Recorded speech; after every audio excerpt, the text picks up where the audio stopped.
কেন তিনি এইভাবে একজন দেশের জনপ্রিয় নেত্রী, মানুষের ভালোবাসায় সিক্ত একজন নেত্রী, সেই নেত্রীকে বিনা কারণে বিনা অপরাধে মিথ্যা মামলায় সাজা দিয়ে পড় ধ্বংসস্তূপের মতো সেই 2 শতাব্দী প্রাচীন এক কারাগারের মধ্যে আটকে রাখা হয়েছে। আজকে 5ই আগস্টের পরিবর্তনের পরে তিনি মুক্তি পেলেন। শেখ হাসিনা চেয়েছিলেন এইভাবেই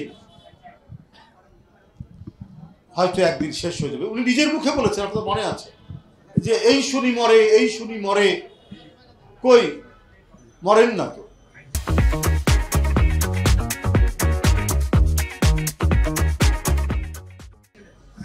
একজন অবৈধ প্রধানমন্ত্রী হোক, তার মধ্যে যদি ন্যূনতম মনুষ্যত্ব বোধ থাকে, একজন সাবেক প্রধানমন্ত্রী সম্পর্কে এই কথা বলতে পারে?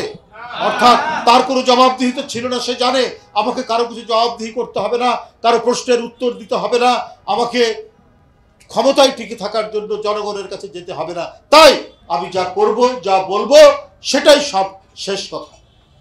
তা এইভাবে উনি পুলিশ কর্মকর্তা বাছাই করেছিলেন, এইভাবে তিনি র্যাব গড়ে তুলেছিলেন, এইভাবে তিনি বিচার বিভাগ গড়ে তুলেছিলেন। শেখ হাসিনা যা চাইতো, যেটা চিন্তা করত, সেই চিন্তাটাই বিচার বিভাগের মাঝখান থেকে প্রতিফলিত হতো। আমরা বিচারিক দুঃশাসনের যে নজির দেখেছি শেখ হাসিনার আমলে, এই বিষয়ে কি বলবো?